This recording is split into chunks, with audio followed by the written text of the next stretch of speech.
يسبح له ما في السماوات والأرض وهو العزيز الحكيم.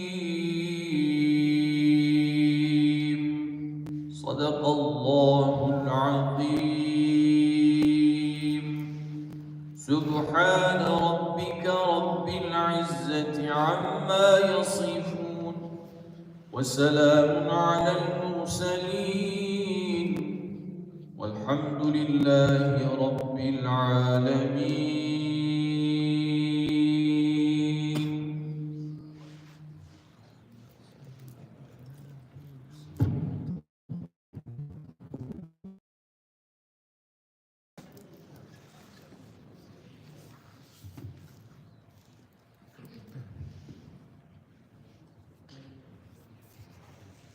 Assalamu alaikum wa rahmatullahi wa barakatuh. Next Friday we will not have the halaqah, the seerah.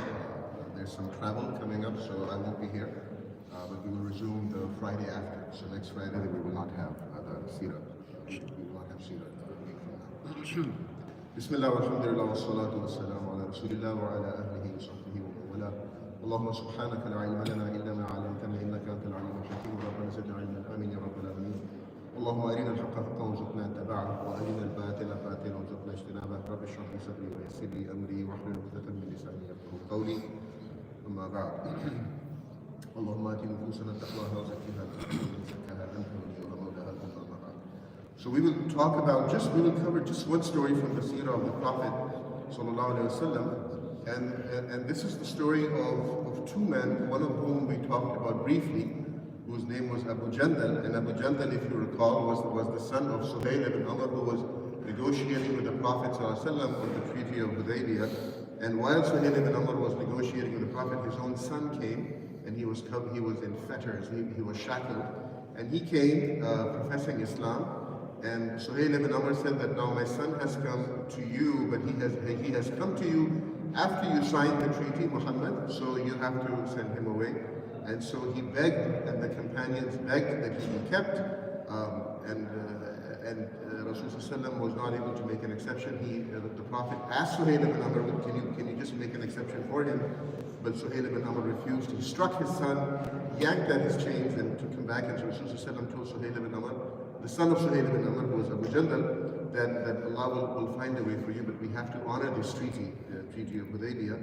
So Abu Jandal was taken away by his father. Now, once the treaty was signed, another young man was escaped from Mecca, and when he escaped, he was captured and he was imprisoned, and those who imprisoned him were on his way to taking him back, and this man was Abu Basir, and Abu Basir is frequently confused with Abu Jandal, and you will see why they're frequently confused, because they were two peas in a pod, so to speak. They were very similar.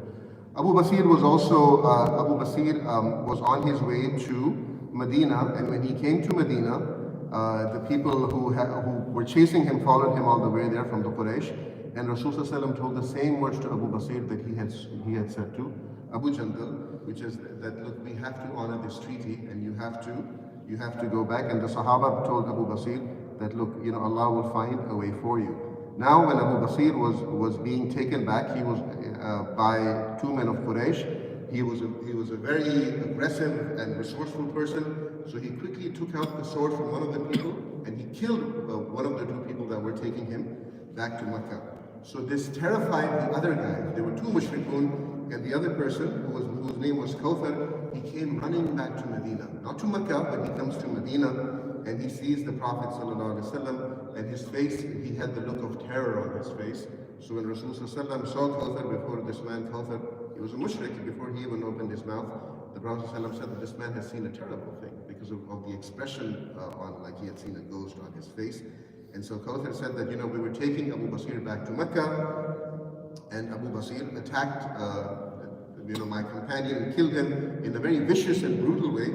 And so while he was explaining what happened, Abu Basir walked into where the Prophet was with that sword still in his hand that he had used to kill the other mushrik, the companion of Kawthar. So you can imagine how terrified Kawthar was now that the man was there with the sword in his hand. And then Abu Basir spoke to the Messenger of Allah, and he said, Ya Rasulullah, your obligation has been fulfilled. You did return me to them, and they were on their way. They were taking me back to Makkah, but Allah subhanahu wa ta'ala freed me, and so Allah has delivered me. So you don't have to worry about me, because you fulfilled your pledge. You returned me back to them. It's just that, Allah made a way for me. He's referring to him killing the mushrik and escaping. So when Rasulullah saw Abu Basir, he said, what an excellent man of war he is, if there were more people with him. This was actually a compliment. The Prophet said that he's a firebrand for war. What an excellent firebrand for war he is, if there were only more people with him. But then the Quraysh demanded that he be returned back. And so Abu Basir said that, Ya Rasulullah, the person that I killed, his arms and his armor, this is war booty. So it needs to be divided as war booty, meaning you put it in 5 pieces. I keep 1/5, and the 4/5 goes to Allah and His Messenger. The Prophet ﷺ said to Abu Basir, if I did that, then they will say that I did not fulfill. It will be said that I did not fulfill the oath, the treaty that we signed with the mushrikun. So the Rasul ﷺ said to Kawthar, all right, you can take him back. The terrified guy, the Prophet said, go ahead and take him back. And this man, Kawthar, who had escaped, he said to the Prophet, he said, Muhammad, I value my life. My strength is not enough for him, and now I only have 2 hands, meaning he was able to kill one of us when there were 2 of us. You expect me to take him back while I'm by myself? There's no way I'm going to do that. So Rasulullah said to Abu Basir, okay, do whatever you want, man. Because the mushrik, the person of the Quraysh refused to take him back to Makkah because he didn't know what this guy was going to do. And so Rasulullah fulfilled his oath, which was to have him return. So Rasulullah told Abu Basir, all right, go wherever you want. You can't stay here because then I'm under obligation to return you, and the Meccans are refusing to take you, so do whatever you want. Abu Basir instead went towards the Red Sea, which is, so you have Makkah, Medina, and then you have the coast, and he set up camp by the coast.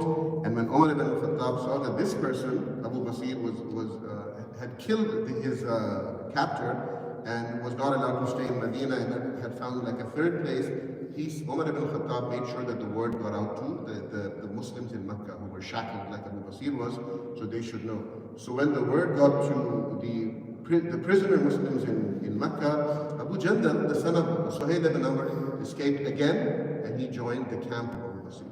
So now Abu Basir, his group is growing, right? And then another man whose name was Walid ibn Walid also left Makkah, and he joined the group of Abu Basir. And Abu Basir's group now had 70 people. And so the people of this group used to look up to Abu Basir. He was their imam. He would lead them in prayer. He would also lead them in these attacks on the caravans. And the author says that the militia of Abu Basir became the terror of the caravans, because every time he saw people from Makkah, he used to attack them. So now, there's his group of 70 people. The Quraysh now wrote a letter to the Prophet ﷺ, and they said to the Prophet, take these people back. We're not going to insist on our part of the pledge. We don't want them anymore. They're attacking us. Just take them back. And so they wanted Rasulullah ﷺ to compromise, but they were not in the Prophet's jurisdiction to be taken back because they were on the coast attacking the caravans. At this point in time, Rasulullah ﷺ wrote to Abu Basir, and he said, now you may return to Medina along with your 70 companions. But Abu Basir had gotten sick, and his illness became worse. And when the letter arrived, before he was able to act on that letter and go back to Medina, Abu Basir dies, and he was buried in that place where they had set up camp. His companions prayed over him, and they also buried him there, and this is how he lived and died as this brutal, terror enemy to the mushrikun. Another person in his camp, whose name was Walid ibn Walid, was riding his camel, because the rest of them were like, all right, let's just do what the Prophet said, let's go back to Medina. But Walid ibn Walid, his camel stumbled, and he fell off his camel, and he landed on a rock, on a sharp rock, and he hurt his finger. So he was like, all right, it's just a finger, right? So what, he even wrote a poem that it said, what are you but a finger shedding blood, with no wound upon the path of Allah. So all I've done is I haven't become shaheed, my finger has gotten hurt. However, his finger got infected, the infection spread in his entire body, and then he also realized that he was about to die. So before he was going to die, he wrote a letter to his brother, urging his brother to accept Islam, because he was at the point of death. And when people are at the point of death, they don't tell lies, because they know they're about to return to Allah. The dunya has very little value to people that know they're about to die. So he writes a letter to his brother, urging his brother to accept Islam as one good deed that he wanted to do before he died. And his brother, of course, the brother of Walid ibn Walid was So inshallah we'll continue from this point next 2 weeks from now. Jazakumullahu khair. Allahumma salli wa sallim wa barik ala rasulil kareem.